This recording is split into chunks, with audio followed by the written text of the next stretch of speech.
Wala naman sa usaping pang-imprastruktura kaugnay sa isang universidad hanggang sa pag-uusap tungkol sa estado ng mga scholarship programs ng CHED at UniFast. Gayon din ang pagkilala sa isang estudyanteng Pilipino na nagbigay karangalan sa bansa. Patuloy po ang Committee on Higher and Technical Education sa Kamara upang makapaghatid ng tapat na serbisyo sa sektor. Para sa 13 sa tanghali, si Faith Santiago live. Magandang tanghali, Faith. Magandang tanghali, Greg. Ayan, Greg, no, sa ilang mga panukala mula sa hinggil sa pagtatatag at pagpopondo sa infrastructure development sa University of Science and Technology Southern Philippines ang tinalakay kanina sa Committee on Higher and Technical Education sa Kamara. We have to develop the park because the concept is we provide education and yet we should provide work, we should provide labor.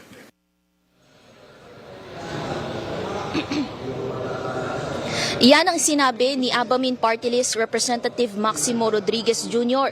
sa kanyang pagpapalawig hinggil sa House Bills 6647, 6667 at 6668. Ani ng mambabatas ang konsepto ng pagdevelop ng isang technopark ay hindi lamang para makapaghatid ng edukasyon sa silid-aralan, kundi makapagbigay ng aktwal na trabaho.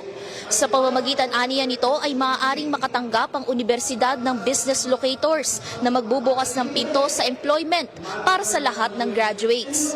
Mababatid na ipinasa sa Kamara ang pagtatag ng natatanging Southern Technical University sa Mindanao kung saan magiging parte ang 300-hectare na Technohub.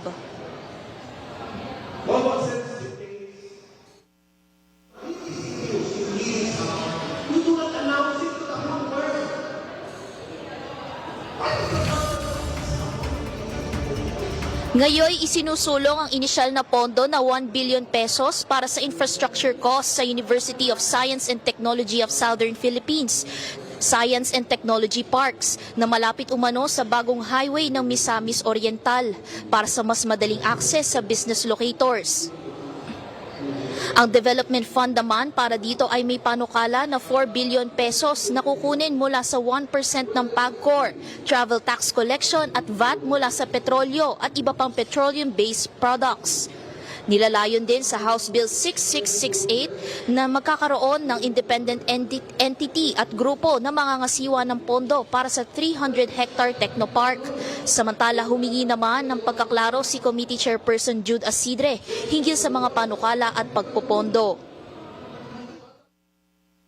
May we inquire from the author if there is a difference between the proposed Science and Technology Parks Development Fund as proposed in House Bill 667 and the Techno Parks Development Fund proposed in 6668, or the same two funds.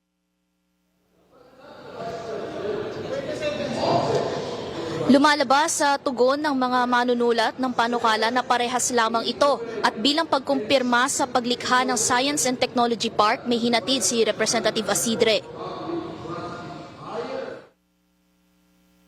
The charter creating the University of Science and Technology of Southern Philippines, Republic Act 10919, actually provides the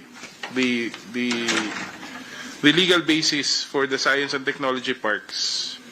In Section 28, particularly the Alubihiv and Clavere campuses, Section 29 for the incentives, Section 30 for the long-term lease agreement, and Section 31 for research and development collaboration.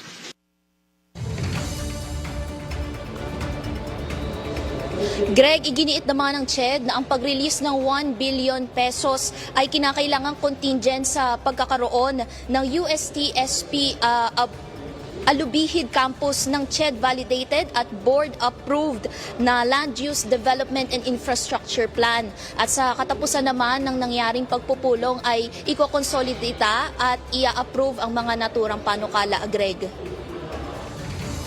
Faith, may nabanggit ka kanina, no, yung isang Pilipinong estudyante na binigyan o bibigyang parangal at pagkilala. May additional detail ba tungkol dito? Yes, Greg, yung tungkol dyan, yung estudyanteng iyon ay si Ion Nicolay Chua na gumraduate bilang isang magna cum laude with high honor sa Harvard University. At kaugnay dyan ay ipinasa kanina sa komite ang House Bill 709 na naglalayong bigyang parangal itong estudyante na ito, itong mag-aaral na Pilipino na merong natatanging dangal na bitbit bilang isang mamamayang Pilipino, Greg. Alright, maraming salamat, Faith Santiago.